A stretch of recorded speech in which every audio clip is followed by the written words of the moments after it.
దా దా చెప్పద్దా మందు తాగుతారా ఏంది భయ్ ఆ కోతులు గిట్ట ఆడుతున్నాయా ఏంది తమాసు చూస్తున్నాయి భయ్ అగో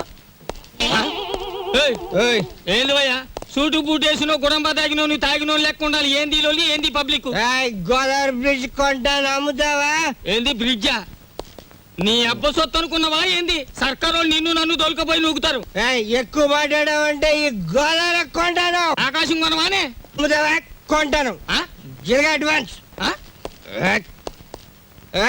బాయ్ ఫుల్ తొందరగా తీసుకురా ఎక్స్ట్రా గారి కంపెనీ వాళ్ళకి అబే సాలే నిన్ను దోల్కపోయి స్టేషన్ లో పెట్టి 4 తగిలిస్తే గాని తొమ్మకి రావు లేవు లేవు నీ లేవు మస్తి బలిసింది ఆవేది తల్లి నడు రంజానే నడు పార్థు రే పార్థు నేను రా రాంబాబుని. ఓ రాంబాబు అవునరా నేనే. ఏంది వేళ దోస్తానా అరే నడు సార్ నా ఫ్రెండ్ సార్ క్లాస్మేట్ పెద్ద కోటీశ్వరుడు ఎందుకు ఇలా తయారయ్యాడో తెలియలేదు వదిలేస్తే తీసుకెళ్తాను. అరే రిపోర్ట్ రాసేసినా భయ్ సార్ ఆ రిపోర్ట్ కొట్టేస్తే రేపు పొద్దున మంచి టిఫిన్ చేయొచ్చు. అమ్మగారికి ఊతప్పు మీకు పెసరట్టు నేతేస్తాను సార్. మరి సెకండ్ ఫ్యామిలీకి మిరపకాయ బజ్జీలు ఏ సెకండ్ ఫ్యామిలీ పెద్ద పెద్ద మిరపకాయ బజ్జీలు నేతేస్తాను సార్. ఏంది భయ్ రాంబాబు నెలాఖరుకు మంచి కేసు దొరికింది అనుకుంటే అట్టం పెడతాం మిరపకాయ బజ్జీలును సరే దొరకపా ఈసారి బ్రిడ్జి కొంటా గోదావరి కొంటా రైల్వే స్టేషన్ కొంటానంటే బొక్కలేని చోర చేస్తా. చిచి నిన్ను ఇలాంటి స్థితిలో చూడాల్సి వస్తుంది అనుకోలేదురా. అనుకోనివి జరగడమే జీవితం రా. ఈ వేదాంతానికేం తక్కువ లేదు. అవునరా తాగుడన్నా తాగేవాళ్ళన్నా అసహించుకునేవాడివి నువ్వెలా తాగుపోతావురా? మనకి అవసరం లేనివన్నీ అసహ్యంగా ఉంటాయని అసహించుకునేవి కూడా మనకు ఒక్కొక్కసారి అవసరం అవుతాయని నేను ప్రేమించిన అమ్మాయి నాకు దూరమైనప్పుడు తెలిసింది. ఏమైందిరా అమ్మాయి? ఎక్కడికో దూరంగా పోయింది. ఏ కులానికి ధనానికి ఆమె చిన్నది. ఎవరన్నారా? మా పెద్దలు. ఇప్పటికైనా మించిపోయిందేం లేదు. ముందు అమ్మాయి ఎక్కడుందో వెతికి పట్టుకుని చేయి జారక ముందే చేసిన తప్పు దిద్దుకో. కావాలంటే నీ పెద్దవాళ్ళతో నేను మాట్లాడతాను.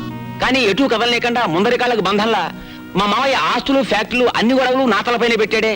ఎలా? మావయ్య పెనం మీద పేలప గింజలా పేలిపోతుంటాడు. Retired military officer. నా మీద మా వాళ్ళు వేసిన గూఢచారి 000. ఆ అమ్మాయి గురించి నేను వెళ్ళినట్టుగా ఇతనికి తెలియకుంటే అంతే చాలు. అవన్నీ నీకెందుకురా, నేనున్నానుగా, నేను చూసుకుంటాను. మీ మావయ్య వస్తే నువ్వు పక్క గదిలోనే ఉన్నావని నమ్మించి పంపించేస్తాను.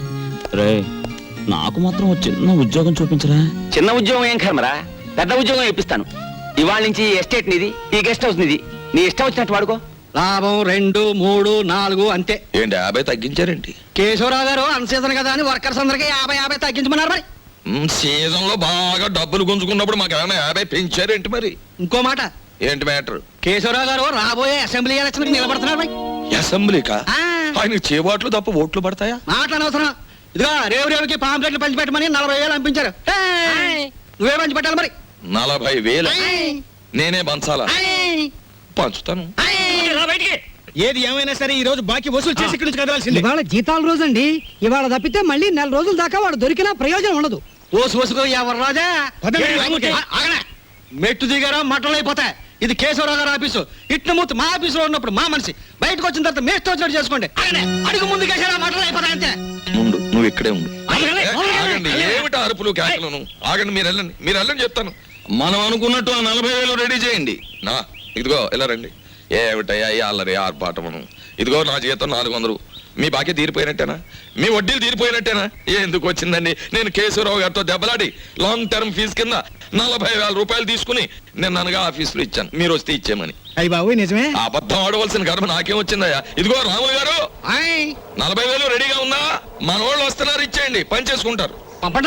పొరపాటు అయిపోయింది బాబు, నీ జీతం నువ్వే ఉంచుకోవచ్చు బాబు. ఇదిగో మన మధ్య బాకీలు తీర్చేస్తున్నాం కదా, రుణానుబంధం తీరిపోయింది అనుకోవద్దు. ఈ బంధం ఇలాగే 10 కాలాల పాటు కొనసాగాలి. ఈ శుభ సందర్భంలో మీరు చెరువు 100 ఇస్తే. అలాగే చూడు ఇందా కోపడ్డామని ఏమి అనుకోకు. ఆ ఇష్టమూర్తి గారు చెప్పి 40,000 ఇచ్చేస్తే మేము వెళ్ళిపోతాం. అలాగే ఇది పెద్దాపురం రేవులో పంచిపెట్టు, ఇది తాటిపాక రేవులో పంచిపెట్టు, ఇది మండపేట రేవులో పంచిపెట్టు, ఇది ఏడుపూర్ రేవులో పంచిపెట్టు. ఇది బాగా పంచితే రేపు మళ్ళీ ఇస్తాం. లక్షణ పాంప్లెట్లు కంప్లైంట్లు వస్తున్నాయిట్రా. అవును వస్తున్నాయండి. మీరంతా బయటకు వెళ్ళండి. మేము ఇక్కడ మందు కొట్టాలి. ఇది కాఫీ హోటల్, బ్రాందీ షాప్ కాదు. నీ అబ్బా, మీ ఆంజనేయులు మా కేశవరావు గారి కాళ్ళ దగ్గర కుక్కరా. ఆడి హోటల్లో కూడా పెద్ద పద్ధతి. రైట్, ఇడ్లీ సాంబార్ మానేసి చికెన్ రోస్ట్ తీసుకురా.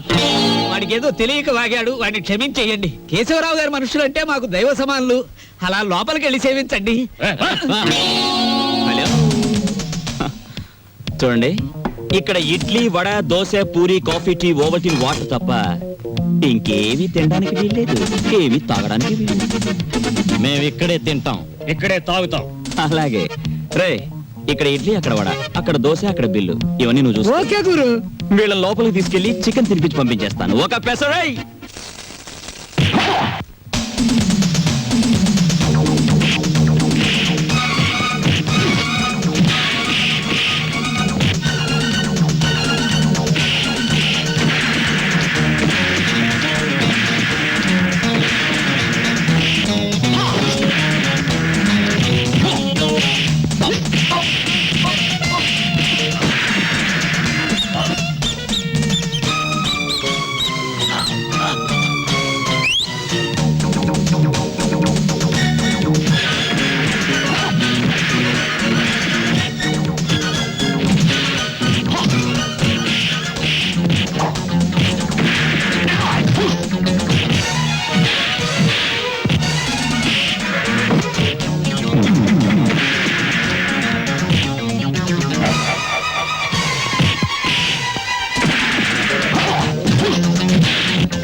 రాయ్. ఏంటన్నయ్య నీ అర్థం దెబ్బలాడుతున్నావు కదా? ఆ, ఇదో రకమైన వేపుడు. అసలు సినిమాలలో ఈ ఫైట్లు ఎందుకు చేస్తాను? ఆ, రేపు మా ఓనర్కి చేయించి సెలవు పెడతాను. ఏమడుగుతావు అన్ని అప్పుడే అడుగు, అన్నిటికీ బదులు చెప్తాను. ఓకే.